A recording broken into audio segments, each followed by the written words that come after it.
दोस्तों ये डर क्या है? डर उस चीज का नाम है जिस दौर से हम कभी गुजरे ही नहीं है। एक छोटी सी बात बताता हूँ, हमारे पास रिलेटेड है। जब भी हम पहली, दूसरी या तीसरी कक्षा में थे, जब हमारा एग्जाम होता है उसके अगले दिन हम इतने डरे हुए होते हैं कि हमें यही लगता है कि हम फेल हो गए। अगर हमें कुछ कल पेपर में कुछ हार्ड आ गया, अगर कुल पेपर में कुछ छूट गया तो हम क्या करेंगे। मतलब उस एग्जाम का डर हमें रहता है कि कल जो एग्जाम है उसका डर हमें अगले दिन ही फील होने लगता है। लेकिन एक बार जब एग्जाम खत्म हो जाए तब हमारे मन से वो डर निकल जाता है। मतलब आप उस दौर से अगर गुजर जाते हो उसके बाद उसका फियर आपके मन से निकल जाएगा, आपके दिलो दिमाग से निकल जाएगा। और मान लो कि अगर आप पहली, दूसरी, तीसरी कक्षा पास करके आगे निकल चुके हो, अब आप 10वीं कक्षा में आ गए हो। अगर आप 10वीं कक्षा में आने के बाद अगर कोई आपको कहता है कि लो ये तीसरी का पेपर है, आपको सॉल्व करना है, मैं आपको कल तक का टाइम देता हूँ, तो आप लोग यूं बोलेंगे कि नहीं मुझे कल तक का टाइम नहीं चाहिए, मैं आज ही सॉल्व कर देता हूँ। क्योंकि उस डर से हम गुजर गए हैं, उस डर को हमें फेंक दिया है, उस डर को हमने लात मार दी है। तो डर वो चीज है, जब तक आप उसको फेस नहीं करेंगे, जब तक आप उस दौर से गुजरेंगे नहीं, तब तक ये डर आपके अंदर ही रहेगा और ये डर धीरे धीरे फोबिया बन जाएगा। तो दोस्तों जब भी आप किसी भी चीज से इतना डर रहे हो तो उससे डर को भगाने के लिए सिर्फ और सिर्फ उस डर का एक बार सामना करो। अगर हमारे मन में डर है कि अगर मैं ये काम करूंगा तो उसका रिजल्ट ये आएगा और उस रिजल्ट को, उस सिचुएशन को मैं कैसे हैंडल करूंगा, अगर आपके मन में ये डर है तो वो डर आप निकाल दो और वो काम कर दो जो काम करने की आप सोच रहे हो, जिसका रिजल्ट आपको डर रहा है, जिसकी सिचुएशन आप फेस करने में आप डर रहे हो।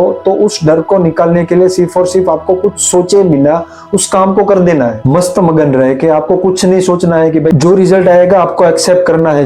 जो भी रिजल्ट आएगा, अच्छा या बुरा, सक्सेस, विन या फिर फेल, जो भी आएगा आपको एक्सेप्ट करना है। लेकिन उसको एक्सेप्ट नहीं करोगे, उससे डरते ही रहोगे तो कभी भी आप उस काम को नहीं कर पाओगे। तो जब भी आप कुछ करने की ठान रहे हो और अगर किसी चीज का आपको डर सता रहा है तो सिर्फ और सिर्फ डर को साइड करके उस काम पर फोकस करो कि ये काम मैं कैसे पूरा कर पाऊंगा। इसी तरह से डर को निकाला जा सकता है, वरना ये डर आपके अंदर फोबिया बन जाएगा और वो काम जो आपने स्टार्ट करने का सोचा था वो कभी आप शुरू ही नहीं कर पाओगे।